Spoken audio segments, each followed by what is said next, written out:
जय माता रानी दोस्तों, राधे राधे। आपके अपने चैनल प्रभु कृपा में आपका बहुत बहुत स्वागत है।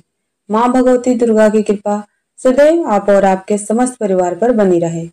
16 नवंबर से मार्गशीर्ष मास का प्रारंभ हो चुका है और मार्गशीर्ष मास में मतलब अगहन के महीने में गुरुवार का बहुत महत्व होता है। इस महीने में जितने भी गुरुवार आते हैं उन सभी गुरुवार में माँ लक्ष्मी की विशेष रूप से पूजा आराधना की जाती है। कहा जाता है मतलब पद्म पुराण में ऐसा वर्णन आता है कि जो भक्त इस दिन मतलब गुरुवार के दिन माँ लक्ष्मी की आराधना करते हैं, माता महालक्ष्मी उनके घर में अस्थायी रूप से निवास करती हैं और इसलिए अगहन मास के जो गुरुवार होते हैं बहुत महत्वपूर्ण होते हैं। तो आज की वीडियो में मैं आपसे बात करने वाली हूँ कि साल 2024 में कितने गुरुवार आपको प्राप्त हो रहे हैं और अगहन मास के गुरुवार में माँ लक्ष्मी की पूजा आपको किस प्रकार से करना है, माता महालक्ष्मी की पूजा का महत्व क्या है, संपूर्ण पूजा विधि क्या है और कौन कौन सी सामग्रियों की आवश्यकता है, यह सारी जानकारी आपको आज के वीडियो में मिलने वाली है। तो आप लोग नोट कर लीजिए, अभी समय है आपके पास गुरुवार में, तो पहले से ही पूजा की सभी सामग्री एकत्र करके रखिए।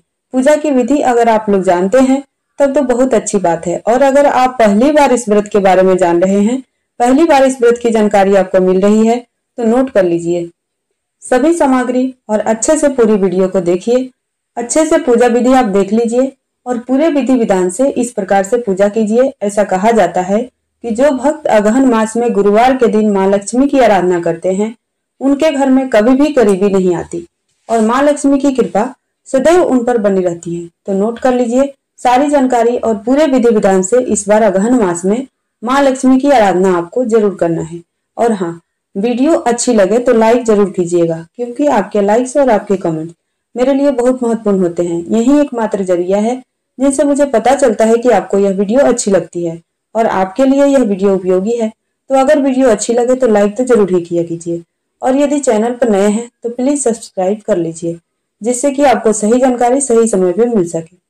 और अब सबसे पहले जानते हैं कि इस बार साल 2024 में कितने गुरुवार हमें प्राप्त हो रहे हैं और कब कब गुरुवार हमें करना है। तो देखिए 16 नवंबर से अगहन मास प्रारंभ हुआ है और पहला गुरुवार आपको प्राप्त हो रहा है 21 नवंबर को, और अगहन मास का दूसरा गुरुवार 28 नवंबर को प्राप्त हो रहा है, तीसरा गुरुवार 5 दिसंबर को और चौथा गुरुवार होगा 12 दिसंबर 2024 को। तो इस बार जो अगहन मास में गुरुवार है 4 गुरुवार हमें प्राप्त हो रहे हैं और ये चारों गुरुवार आपके लिए वरदान के समान है अगर आप इन चारों गुरुवार में माँ लक्ष्मी की विशेष रूप से पूजा आराधना करते हैं। तो अब बात करते हैं पूजा की सामग्री की। तो देखिए सबसे पहली सामग्री आपको चाहिए नारियल, क्योंकि इस व्रत में नारियल की ही पूजा की जाती है। माँ लक्ष्मी का स्वरूप मानकर कलश पर स्थापित करके तो नारियल चाहिए पानी वाला, केला, सिंघाड़ा, आंवला, बेर, सीताफल, मतलब जो भी ऋतु फल आपके पास उपलब्ध है वह चाहिए आपको। धान की बालियां इसमें अर्पित की जाती है, जो धान की बाली होती है वो अर्पित की जाती है। तो यह अगर आपको उपलब्ध हो जाए तो आप सिर्फ धान भी रख सकते हैं एक पात्र में करके।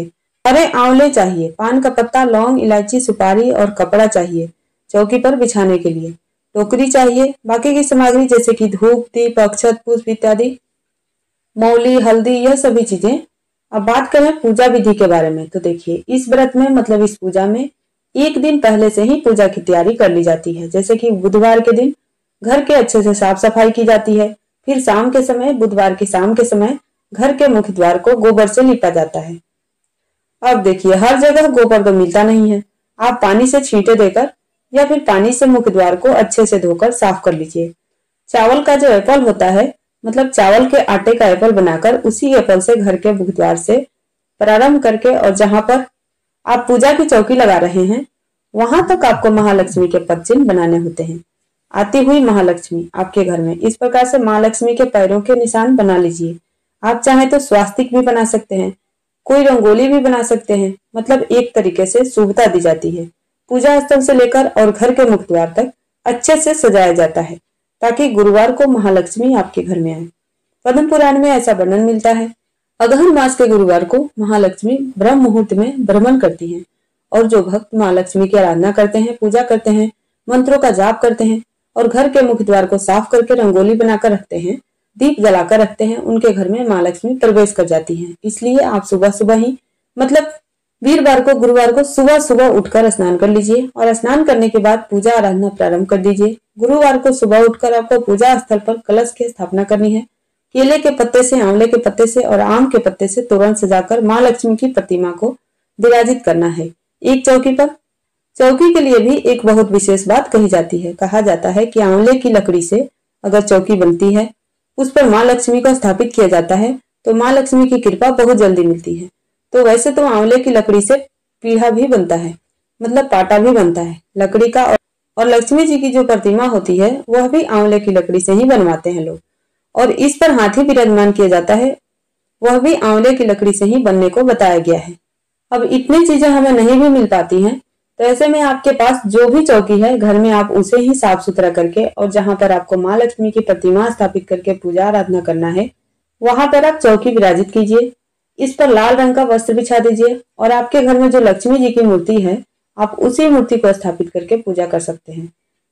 इस व्रत में हाथी का भी बहुत महत्व होता है, मतलब हाथी मिट्टी के हाथी या फिर लकड़ी का हाथी विराजमान करके आप चाहे तो चांदी का हाथी भी ले सकते हैं। महालक्ष्मी के दोनों तरफ हाथी की स्थापना भी की जाती है और फिर विधि विधान से गज लक्ष्मी स्वरूप की पूजा की जाती है, जो कि समस्त प्रकार के ऐश्वर्य प्रदान करने वाली है। कलश की स्थापना आवश्यक होती है। कलश पर नारियल रखकर और उसका श्रृंगार किया जाता है। एकदम बिल्कुल लक्ष्मी जी की तरह ही उस कलश को, नारियल को सजाया जाता है और षोडशोपचार विधि से महालक्ष्मी की पूजा की जाती है। देखिए, विशेष रूप से पूजा होती है यह इसलिए 16 उपचारों से माँ लक्ष्मी की आराधना की जाती है। अगहन गुरुवार के दिन चारों पहर में महालक्ष्मी की आराधना की जाती है, मतलब सुबह ब्रह्म मुहूर्त में, और इसके बाद से फिर आप दोपहर में पूजा करते हैं, फिर शाम को करते हैं और फिर अर्धरात्रि में करते हैं।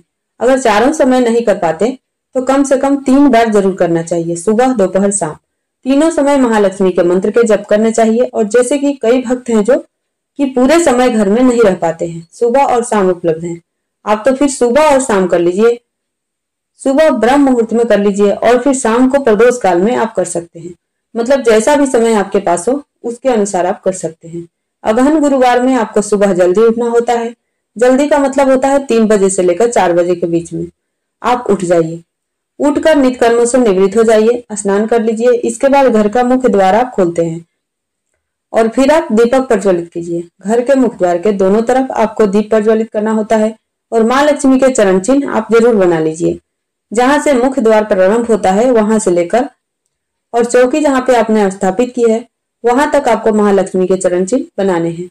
और फिर विधि विधान से महालक्ष्मी की पूजा आराधना करके आप मंत्र जाप कर सकते हैं अपनी इच्छा के अनुसार। आप चाहें तो श्री सूक्त का पाठ कर सकते हैं, कनक धारा स्रोत का पाठ कर सकते हैं या माँ लक्ष्मी का कोई भी मंत्र जप सकते हैं। ऐसा कहा जाता है, मतलब इस व्रत का विधान है कि आप जो भी माला जपते हैं, जो भी मंत्र करते हैं या स्रोत पाठ कर रहे हैं, कम से कम 16 की संख्या में जरूर पढ़ना चाहिए। जैसे कि 16 बार आप श्री सूक्त का पाठ कर सकते हैं, या कनक धारा करते हैं तो कनक धारा भी 16 बार कर सकते हैं, या फिर 16 माला माँ लक्ष्मी के मंत्र का जप कर सकते हैं। इस व्रत को अगर आप धारण करते हैं तो दिन में आप फलाहार कर सकते हैं। शाम की पूजा करने के बाद माँ को जो भोग अर्पित करते हैं प्रसाद स्वरूप में खाकर अपना व्रत खोल सकते हैं। और शाम के समय शाम की पूजा करने के बाद माँ को जो भोग अर्पित करते हैं प्रसाद स्वरूप में खाकर अपना व्रत खोल सकते हैं। अगहन गुरुवार के व्रत में मीठा भोजन ही किया जाता है, मतलब शाम के समय जो आप भोजन करते हैं मीठा भोजन ही होता है। मान लीजिए आपका स्वास्थ्य खराब है और पूजा करना चाहते हैं तो फिर शाम के समय सेंधा नमक खा सकते हैं और दिन में फलाहार कर सकते हैं। तो अपने स्वास्थ्य का ध्यान रखते हुए भी आप पूजा आराधना कर सकते हैं। दोस्तों, उम्मीद करती हूँ कि आप इस चैनल पर आने वाले मार्गशीर्ष मास की कथा भी जरूर सुनते होंगे। उस कथा में आपको पुराणों की कथाएं सुनाई जा रही है, जिसको सुनने से आपको बहुत सारी जानकारी प्राप्त होगी और बहुत सारे संशय का समाधान होगा। इसके साथ ही बहुत सारे मंत्र इत्यादि भी हैं, तो आप लोग जरूर सुना कीजिए। 21 नवंबर को पहला गुरुवार है और आप सभी को अगहन गुरुवार की बहुत बहुत शुभकामनाएं। माँ लक्ष्मी आप सबके घर में विराजित हो। इसी कामना के साथ आज के वीडियो का समापन करते हैं। इससे संबंधित कोई भी प्रश्न हो तो आप कमेंट बॉक्स में लिख सकते हैं। और हाँ, संपूर्ण डिटेल जो पूजा विधि है उसकी वीडियो आपको मिल जाएगी। चैनल से जुड़े रहिए। मिलती हूँ मैं आपसे अगले वीडियो में, तब तक के लिए जय श्री राधे।